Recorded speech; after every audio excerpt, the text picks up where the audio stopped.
আমজাদ হজ করি আসছে।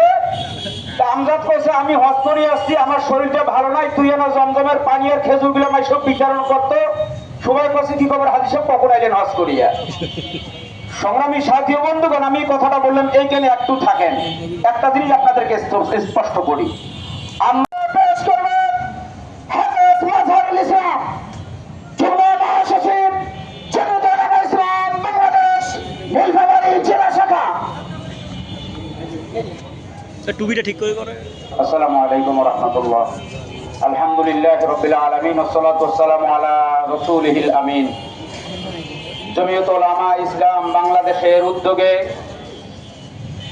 আজকে সারা দেশ ব্যাপী বিক্ষোভ সমাবেশের অংশ হিসাবে আমাদের নীলফামারী জেলায় তার এই প্রতিবাদ সভার সংগ্রামী সভাপতি উপস্থিত জেলার নেতৃবৃন্দ এবং উপজেলা শাখার যে সকল নেতৃবৃন্দ এবং সর্বস্তরের মুসলমান এবং দেশত্ব প্রেমিক যাদের আছে সে সকল নাগরিক ভাইয়েরা, এতক্ষণ আপনারা অনেক কথা শুনছেন, আমি দুইটা কথা বলবো। আমার আলোচ্য বিষয় হলো আজকের যে আমজাদ করলে হজ, ইনুস হল হাজি।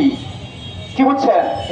তার মানে আমজাদ হজ করি আসছে, আমজাদ কইছে আমি হজ করি আসছি, আমার শরীরটা ভালো নাই, তুই এনে জমজমের পানি আর খেজুর গুলো মাই সব বিতরণ করতো। সবাই কইছে কি খবর হাজি সাহেব কখন আইলেন হজ করিয়া? সংগ্রামী সাথী ও বন্ধুগণ, আমি কথাটা বললাম এইখানে একটু থাকেন, একটা জিনিস আপনাদেরকে স্পষ্ট করি। আমরা এশিয়া মহাদেশের মধ্যে অবস্থিত আমাদের রাষ্ট্র বাংলাদেশ। এশিয়া মহাদেশের মধ্যে 8টি রাষ্ট্র অবস্থিত, তার মধ্যে হলো বাংলাদেশ, ভারত, পাকিস্তান, চায়না, নেপাল, ভুটান, শ্রীলঙ্কা, আফগানিস্তান। একটা কথা আপনাদেরকে বলি, পাকিস্তানের শাহবাজ শরীফকে সরাসরি আমেরিকা নিজে কোলাপ করে এনে বসে দিল, সেখানে নাই জাতিসংঘের অফিস।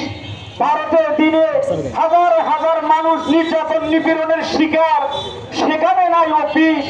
বাংলাদেশ একটা শান্তিময় রাষ্ট্র, সেখানে অফিসের কি দরকার? এইটাও তো আমার বুঝে আসে না। এই জন্য কথাটা হলো যে আমজাদ করলে হ্যাঁ ইনুস হল হাজি।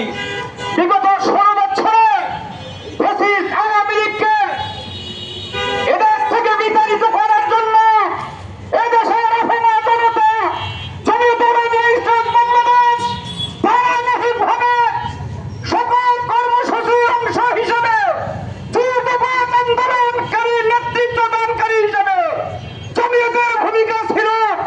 আর আপনি সবাই শহীদ হলো, হাসপাতালে কাতরাচ্ছে, এক্ষণে আপনাকে ডাকে এনে চেয়ারে বসে দেওয়া হলো, আপনি অতি মহারথী হয়ে গেলেন ইনুস সাহেব। এই অতি মহারথী আমরা দেখতে চাই না। অতএব যদি অনতি বিলম্বে আপনার সিদ্ধান্ত থেকে 4-5টা উপদেষ্টাকে নিয়ে সিদ্ধান্ত করলে দেশ চলে না, এই সিদ্ধান্ত থেকে আপনি যদি পিছপা না হন, অনতি বিলম্বে এমন কর্মসূচি আমরা দিতে বাধ্য থাকবো। গোটা দেশ থেকে ডাক্তার ইউনূস আপনি কোন রাস্তা দিয়ে পড়াবেন, সেই রাস্তাটা খুঁজে পাবেন না। নাসরুল মিনাল্লাহ আমার করি।